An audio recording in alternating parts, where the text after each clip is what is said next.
মই এজন বন বিষয়া। হঠাৎ মোৰ চকুজুৰি হাবিত এজনী ছোৱালীৰ ওপৰত পৰিল। মোক দেখি তাই ভয় খাই দৌৰিবলৈ ধৰিলে। মই তাইৰ পিছে পিছে দৌৰিলোঁ আৰু তাইৰ হাতখন ধৰিলোঁ। ছোৱালীজনীয়ে নিজৰ শৰীৰটো পাতেৰে লুকুৱাবলৈ চেষ্টা কৰি আছিল। এইটো কথাত মই আচৰিত হৈ পৰিলোঁ যে জংঘলত ছোৱালীজনীয়ে ইয়াত কাপোৰ নোহোৱাকৈ কি কৰি আছে। মই তাইক লগত লৈ আনিলোঁ, কিন্তু ৰাতি তাইক এনে এটা অৱস্থাত দেখি নিজকে নিয়ন্ত্ৰণ কৰিবলৈ নোৱাৰিলোঁ আৰু তাৰপিছত তাইক সাৱটি ধৰি কিন্তু মোক আচৰিত কৰি পিছত ছোৱালীজনীয়ে মোৰ লগত। প্ৰিয় দৰ্শক, মই সঞ্জীৱ। আপোনালোক সকলোকে সঞ্জীৱ মটিভেশ্যনৰ অন্য এটা ভিডিঅ'লৈ স্বাগতম জনাইছোঁ। পুনৰ এটা নতুন ষ্টৰী লৈ আপোনালোকৰ মাজলৈ আহিছোঁ। যদিহে হাতত অলপ সময় আছে তেনেহ'লে ভিডিঅ'টো শেষলৈকে শুনিব বুলি আশা ৰাখিলোঁ। আহকচোন তেনেহ'লে ভিডিঅ'টিৰ মাজেৰে বুজিবলৈ চেষ্টা কৰোঁ। মোৰ নাম বিজিত। মোৰ বয়স প্ৰায় 37 বছৰ। এই অঞ্চলৰ অৰণ্যত মোৰ অলপ দিনৰ আগতে পোষ্টিং কৰা হৈছে। মই এজন বন বিষয়া। এই বনাঞ্চল আৰু ইয়াৰ জীৱ জন্তু ৰক্ষা কৰাটো মোৰ দায়িত্বত আছিল। এদিন ৰাতিপুৱা হাবিত জৰীপ কৰিবলৈ ওলাই আহিছিলোঁ। মই অকলে জীপখন চলাই আহিছিলোঁ, কিন্তু হঠাতে হাবিৰ মাজত কিবা এটা লৰচৰ কৰা দেখিলোঁ। মই ভাবিলোঁ নিশ্চয় কিবা জন্তু। মই জীপখন তাতে ৰখাই দিলোঁ। জীপত বহি থাকোঁতে মই চাবলৈ ধৰিলোঁ আৰু চক খাই উঠিছিলোঁ, কাৰণ সেইটো কোনো জন্তু নাছিল, এজনী ছোৱালীহে আছিল। প্ৰথমতে মই ভাবিলোঁ হয়তো তাই চোৰ, হয়তো হাবিত চিকাৰ কৰিবলৈ আহিছিল। বন্দুক লৈ নামি ছোৱালীজনীক খেদিবলৈ ধৰিলোঁ। ছোৱালীজনীয়ে মোক দেখাৰ লগে লগে তাই ভয় খাই দৌৰিবলৈ ধৰিলে। তাই বহুত বেগেৰে দৌৰিছিল। ময়ো বৰ বেগেৰে দৌৰিবলৈ ধৰিলোঁ। হঠাতে তাইৰ ভৰিত কিবা এটা লাগিল আৰু তাই তললৈ বাগৰি পৰিল আৰু মই তাইৰ ওচৰলৈ আহি তাইক ধৰিলোঁ। ছোৱালীজনীয়ে মোক বৰ হিংস্ৰ ৰূপত ভয় খুৱাবলৈ চেষ্টা কৰিবলৈ ধৰিলে। মই তাইৰ দুয়োখন হাত ধৰি বগৰাই দিলোঁ। মই বহি তাইক নিয়ন্ত্ৰণ কৰিবলৈ ধৰিছিলোঁ। যেতিয়া তাই অলপ শান্ত হ'ল, মই তাইৰ ফালে বৰ মনোযোগেৰে চাবলৈ ধৰিলোঁ। ছোৱালীজনীয়ে কিছুমান পাতৰ পৰা নিজৰ বাবে কাপোৰ বনাই লৈছিল, যিবোৰে তাইৰ গুৰুত্বপূৰ্ণ অংশবোৰ ঢাকি ৰাখিছিল। তাই কিয় পাতেৰে তৈয়াৰী কাপোৰ পিন্ধিছে, হয়তো হাবিত তাইৰ চাগে ৰাস্তা হেৰাই গৈছিল। মই কোনো চিন্তা নকৰিবা, মই এজন বন বিষয়া। মই তোমাক সহায় কৰিবলৈ আহিছোঁ। মই তোমাক তোমাৰ ঘৰলৈ লৈ যাম। তুমি একেবাৰে ভয় নকৰিবা।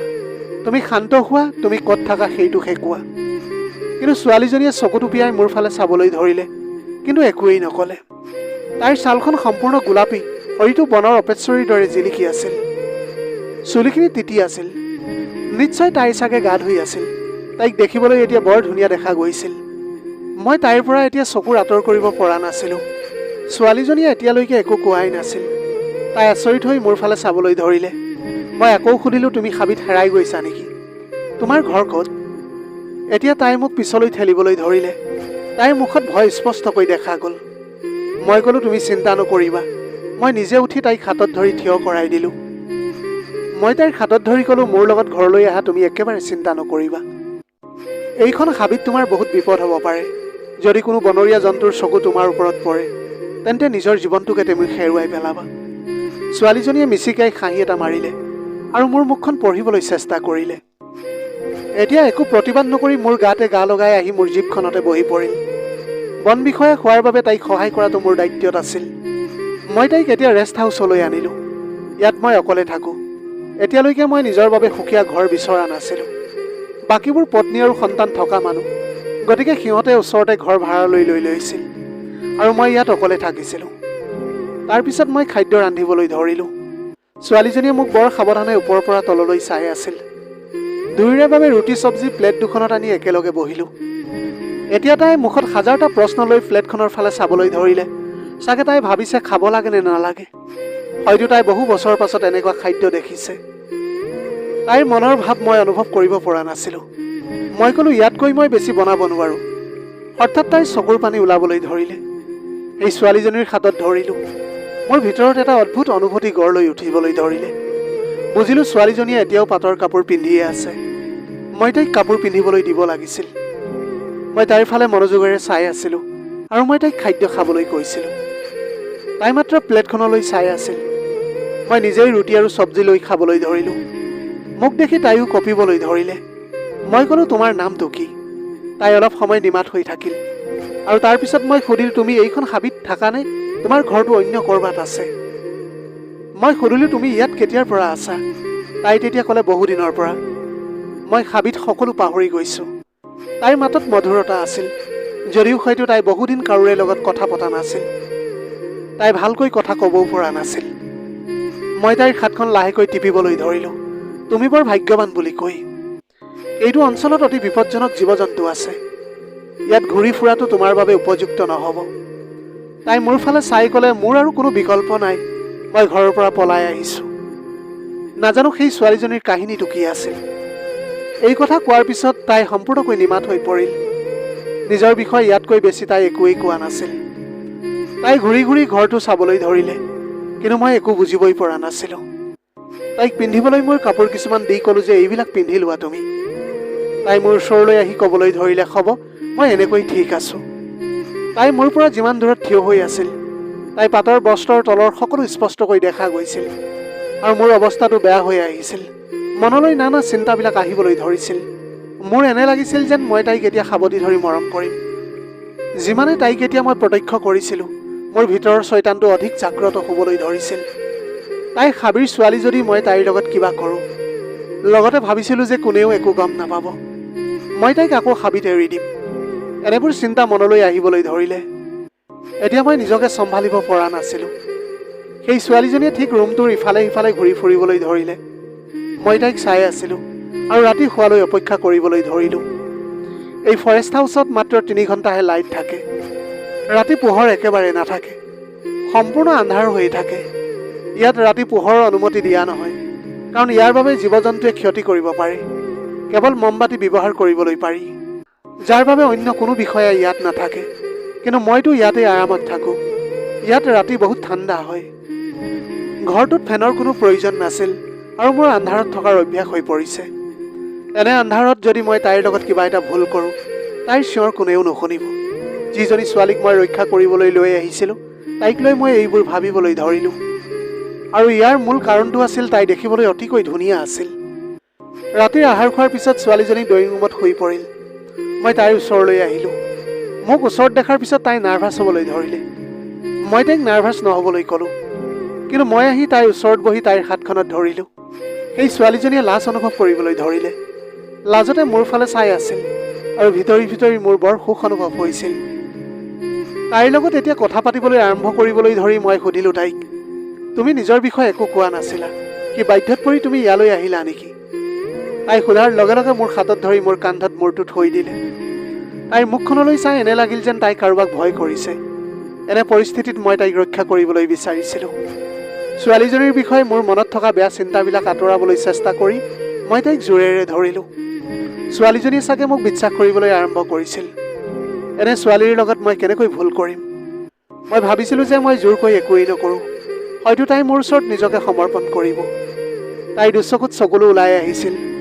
তাই মোৰ ওপৰত এনেকৈ ভেজা দি আছিল যে মোৰ উশাহ নিশাহ বন্ধ হ'বলৈ ধৰিলে। হঠাৎ মোৰ ফালে আহি ভোকাটোৰ বাঘিনীৰ দৰে মোৰ ওঠত তাইৰ ওঠ দুটা থৈ দিলে। এনেকৈ খন্তেক সময়ৰ বাবে মোৰ যেন সময়কণ ৰৈ গ'ল। মোৰ এনে লাগিবলৈ ধৰিছিল তাই বহুদিন পিয়াহত থকাৰ দৰে যেন চুমা খাবলৈ ধৰিলে। কেতিয়াবা মোৰ ওঠ, কেতিয়াবা মোৰ গালত চুমা খায়, কেতিয়াবা মোৰ ডিঙিত।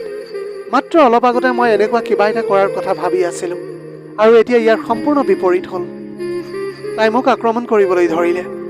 মই জ্ঞান হেৰুৱাবলৈ ধৰিলোঁ, আৰু ছোৱালীজনীক জোৰেৰে সাৱটি ধৰিছিলোঁ। এতিয়া প্ৰথমবাৰৰ বাবে মোৰ ইমান ওচৰলৈ এজনী ছোৱালী আহিছিল। তাইক এৰি যাবলৈ মন নগ'ল। মোৰ ভিতৰত জুই ইমানেই জ্বলিছিল যে কেৱল এই ছোৱালীজনীয়েহে মোক শান্ত কৰিবলৈ পাৰিব।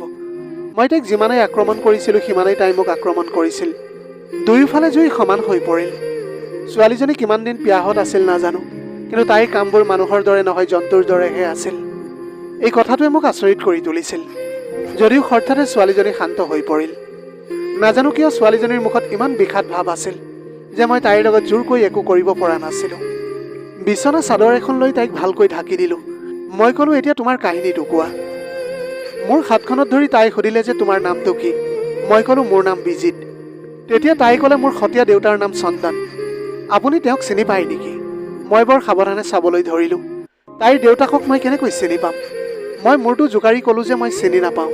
তাই তেতিয়া ক'লে যে দেউতাও এজন বন বিষয়া আছিল, মাৰ লগত এই হাবিখনতে বাস কৰিছিল। মোৰ প্ৰকৃত দেউতাৰ মৃত্যুৰ পিছত মায়ে এই বন বিষয়া এগৰাকীক পুনৰ বিয়া কৰালে। মোৰ সতীয়া দেউতাই মোৰ ওপৰত বেয়া দৃষ্টি ৰাখিছিল। এদিন ৰাতি মই শুই আছিলোঁ। তেতিয়া কোঠাটোৰ ভিতৰলৈ তেওঁ আহিল। মোৰ লগত বেয়া আচৰণ কৰিবলৈ ধৰিছিল আৰু মোৰ কাপোৰবোৰ বেয়াকৈ ফালি পেলালে। মই বৰ ভয় খাই চিঞৰিবলৈ ধৰিলোঁ। মায়ে মোৰ মাত শুনি দৌৰি আহিল। মোক এনে এটা অৱস্থাত দেখি মোৰ মায়ে দেউতাক গধুৰ লাঠিৰে কোবাই মোক কৈছিল, ইয়াৰ পৰা তুমি পলাই যোৱা, কেতিয়াও ঘূৰি নাহিবা তুমি। আৰু তাৰপিছত মই তাৰ পৰা পলাই আহিছিলোঁ। তেতিয়াৰে পৰা মই এই হাবিখনতে ঘূৰি ফুৰিছোঁ। ইয়াত কিছুমান জনজাতীয় লোকে বাস কৰে। কেতিয়াবা কেতিয়াবা মই তাত থাকোঁ আৰু কেতিয়াবা কেতিয়াবা হাবিতে ঘূৰি ফুৰোঁ। মানুহক মোৰ এতিয়া বৰ ভয় লাগিবলৈ ধৰিছে। মা আৰু সতীয়া দেউতাৰ কি হ'ল মই গম পোৱা নাই।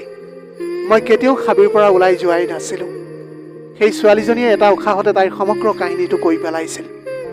মই ক'লোঁ, তোমাৰ মা আৰু দেউতাৰ কথাটো তুমি জানিবলৈ বিচৰা নাই নেকি?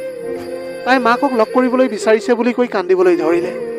তাই ক'লে, তোমাক বহুবাৰ হাবিত বিচৰণ কৰা দেখিছোঁ, কিন্তু তোমাৰ চকু মোৰ ওপৰত কেতিয়াও নপৰিল। আজি মই ইচ্ছাকৃতভাৱে তোমাৰ সন্মুখলৈ আহিছিলোঁ। যোৱা 5 বছৰ ধৰি হাবিত অকলশৰীয়া হৈ পৰিছোঁ মই। তোমাক দেখাৰ লগে লগে মোৰ মনলৈ কিছুমান বেয়া চিন্তা আহিবলৈ ধৰিলে। তোমাৰ লগত মোৰ প্ৰয়োজনীয়তা পূৰণ কৰিবলৈ বিচাৰিছিলোঁ, লগতে মোৰ মাৰ ওচৰলৈ যাবলৈ ইচ্ছা আছিল। কিন্তু মই গম পোৱা নাছিলোঁ যে তুমি মোৰ দেউতাৰ লগত লগ হৈ আছা নেকি। সেইবাবেই মোৰ মনটোত এটা ভয় আছিল। কিয় নাজানো তোমাক বিশ্বাস কৰিবলৈ মন গ'ল। মোৰ মনটোৱে ভাবিবলৈ ধৰিলে যে এই ছোৱালীজনীয়ে মোক বিশ্বাস কৰি মোৰ ওচৰলৈ আহিল, আৰু এতিয়া মই তাইৰ কথাকে বেয়াকৈ ভাবিবলৈ ধৰিছিলোঁ। এই কথা ভাবি থাকোঁতে ছোৱালীজনীয়ে মোৰ ওচৰলৈ আহি পুনৰ মোক এটা চুমা খাবলৈ ধৰিলে। মই ক'লোঁ, এতিয়া তুমি শুই থাকা, কালিলৈ ৰাতিপুৱা চাম মই কি সহায় কৰিবলৈ পাৰোঁ তোমাক। ছোৱালীজনী মোৰ লগত মোৰ বিচনাতে শুই পৰিল। এতিয়া তাই মোৰ ওচৰৰ পৰা এক মুহূৰ্তৰ বাবেও আঁতৰি যাবলৈ বিচৰা নাছিল। হয়তো তাইৰ কিবা এটা ভয় হৈছিল। ৰাতিপুৱা খোৱাৰ লগে লগে মই তাইক মোৰ মাৰ ওচৰলৈ লৈ গ'লোঁ। মাক দেখি ছোৱালীজনীৰ চকু দুটা ডাঙৰ হৈ পৰিল। তাইৰ মুখৰ পৰা মাহী ওলাই আহিছিল। ময়ো মাহী শব্দটো শুনি স্তম্ভিত হৈ পৰিলোঁ। মই এতিয়া মাৰ ফালে ঘূৰি চাবলৈ ধৰিলোঁ। তেতিয়ালৈকে ছোৱালীজনীয়ে মাক আঁকোৱালি লৈ কান্দিবলৈ ধৰিলে। তাই ক'লে, মাহী মোক চিনি পাইছেনে? মই মনীষা। মাৰ চকুত চকুলো ওলাই আহিল। এই সকলোবোৰ মই এতিয়া বুজিব পৰা নাছিলোঁ। তেতিয়া মই লগে লগে ক'লোঁ, মা এইবিলাক কি হৈ আছে? মায়ে তেতিয়া ক'লে যে মনীষাক তই ক'ত লগ পালি? যেতিয়া মই তেওঁক সকলো কথাবিলাক ক'লোঁ, মোৰ মায়ে তেতিয়া ক'বলৈ ধৰিলে, মনীষা মোৰ ভনীৰ ছোৱালী। তাইৰ সতীয়া দেউতাকে তাইৰ লগত বহুত বেয়া কাম কৰিছিল। মাকে তাইক বচাবলৈ দেউতাকক আক্ৰমণ কৰিছিল। মনীষা যেতিয়া তাৰ পৰা ওলাই গ'ল, মাকো তাৰ পৰা ওলাই গ'ল। প্ৰায় 2 বছৰৰ পিছত মাকে মোৰ লগত যোগাযোগ কৰিলে, আৰু তাৰপিছত আমি এইখন চহৰত থাকিবলৈ আহিছিলোঁ। তাইৰ ভয় হৈছিল যে তাইৰ স্বামীয়ে তাইক কেতিয়াবা বিচাৰি পাব। সেইবাবে তাই নিজকে লুকুৱাই এইখন চহৰতে আছে। মই ক'লোঁ, তেওঁৰ স্বামী কি হ'ল? মায়ে ক'লে, হয়তো তেওঁৰ বদলি হৈছে। এতিয়া মই মনীষাৰ ফালে চাবলৈ ধৰিলোঁ। মাত্ৰ খন্তেক আগতে মোক আঁকোৱালি থকা ছোৱালীজনী মোৰ এতিয়া ভনী হৈ পৰিল। মই তাইক হৃদয়ত ভাল পাবলৈ আৰম্ভ কৰিছিলোঁ। তাইৰ বহুত ওচৰলৈ আহিছিলোঁ, কিন্তু তাইৰ লগত মোৰ সীমা অতিক্ৰম কৰা নাছিলোঁ, যদিও তাইক ভাল পাইছিলোঁ। তাই মাত্ৰ মোৰ ফালে চাবলৈ ধৰিলে। মায়ে আমাৰ মনৰ ভাৱ বুজি সুধিবলৈ ধৰিলে যে কি হৈছে এইবিলাক। মই ক'লোঁ যে বৰ্তমান মনীষাই মাক লগ কৰিবলৈ বিচাৰিছে। আমি সকলোৱে মাকক লগ পাওঁতে মনীষাই মাকক সাৱটি ধৰি কান্দিবলৈ ধৰিছিল। হয়তো মাকৰ ভুল বিবাহৰ বাবে তাই 5 বছৰ জংঘলত কটাইছিল। এতিয়া মায়ে সুধিবলৈ ধৰিলে, তোমালোক দুয়োজনৰ মাজত কি চলি আছে? মই তোমালোকক লক্ষ্য কৰি আছোঁ। মাক এতিয়া কি ক'ম বুজিব পৰা নাছিলোঁ। মায়ে কৈছিল, যদি দুয়োজনে ইজনে সিজনক ভাল পোৱা, তেন্তে ক'বলৈ কিয় ভয় কৰিছা? নাজানো কেই মুহূৰ্তমানৰ আগতে লগ পোৱা ছোৱালীজনী, এতিয়া মই তাইক ভাল পাওঁ বুলি ক'বলৈ। কিন্তু এতিয়া গম পাইছিলোঁ যে তাই মোৰ ভনী। মই ক'লোঁ যে মা, তেনেকুৱা একোৱেই নাই। তেতিয়া মায়ে কৈছিল যে মই সকলো বুজি পাওঁ। সময়ৰ লগে লগে মই কামত ব্যস্ত হৈ পৰিছিলোঁ। মনীষাই কেতিয়াবা মোক লগ কৰিবলৈ আহিছিল। এদিন ৰাতি তাই মোৰ ওচৰলৈ আহি ক'লে যে মই তোমাৰ প্ৰেমত পৰিছোঁ। মই ক'লোঁ, মনীষা, এনেকৈ নক'বা। তুমি মোৰ ভনী, আমি একেলগ হ'ব নোৱাৰোঁ। প্ৰথমতে তাই কান্দিবলৈ ধৰিলে, কিন্তু তাৰপিছত যৌৱনৰ উৎসাহত তাই ইমান আক্ৰমণ কৰিবলৈ ধৰিলে যে মই তাইক ঠেলিবলৈ ধৰিছিলোঁ। এনেকৈ কাজিয়া চলি থাকিল যদিও এটা মুহূৰ্ত আহিল যেতিয়া মোৰ জ্ঞানকণ হেৰাই গৈছিল।